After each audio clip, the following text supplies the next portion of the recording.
Scientists name new fly species after Marvel characters. Stan Lee. How Marvel legend Stan Lee found his superpower for storytelling. Stan Lee may have a street named after him in the Bronx. The Endgame awaits. Here are the best Avengers moments ever. The voice on the recording was unmistakably Stan Lee, the raspy baritone of the nonagenarian that's familiar from his trademark movie cameo. I think you're the dumbest white woman I've ever known. Lee is screaming, apparently at his adult daughter, J.C. FKU, Stan. She fires back. In another, Lee is told that J.C. has phoned to tell him FK, she doesn't know what love is. Lee responds, I don't need to be upset every FK time she calls. The recordings, made in the final years of Lee's life by his ex-manager, perhaps secretly, will likely shock his fans who only know him as the ebullient, catchphrase-spouting face of Marvel Comics. Lee died in 2018. The tapes are revealed in the new book True Believer, The Rise and Fall of Stan Lee, Crown, by Abraham Riesman. Out. The gloves-off biography goes behind Lee's jovial, public face to reveal a man who was distant, troubled and at times unscrupulous. It's not about tearing him down, Riesman told the Post.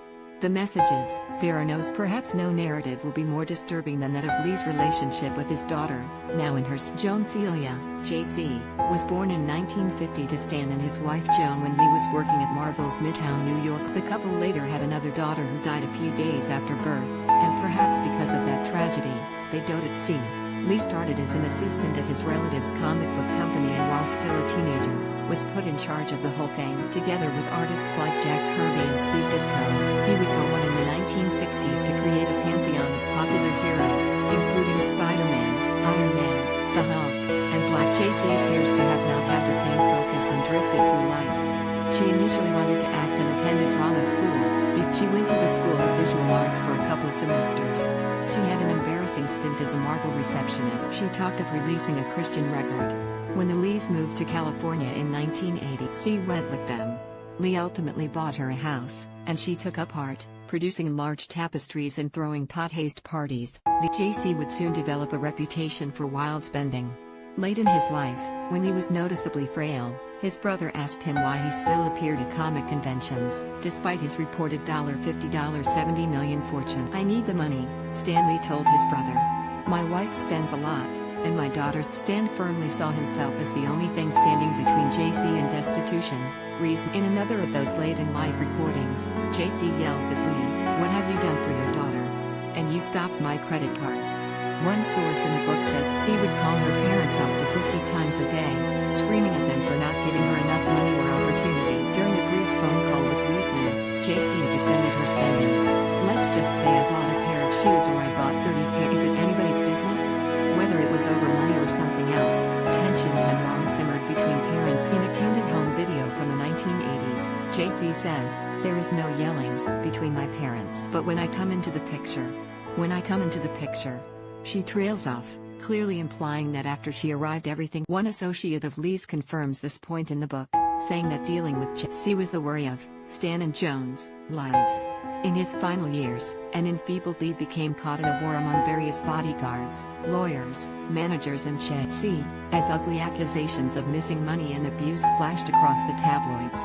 One of those parties, Lee's former manager, Kaya Morgan, provided the edited audio recordings to Rees. It's unclear what his motivation for sharing the tapes now is, but it should be noted Morgan was charged in 2019 with elder abuse related to his relation. He pleaded not guilty. In a video provided by Morgan, Lee can be seen talking to someone identified as she's schizophrenic. She's got paranoia, Lee says of his daughter. I have tried, for many, many years, starting when we lived in New York, to get her help, and every year, every day, she just grows worse and worse and worse. In 2014, according to a witness quoted in the book, J.C. physically attacked her parents after they gave her a leased Jaguar for her birthday, instead of buying the car out. I've had it, you ungrateful bitch. Lee supposedly yelled at her.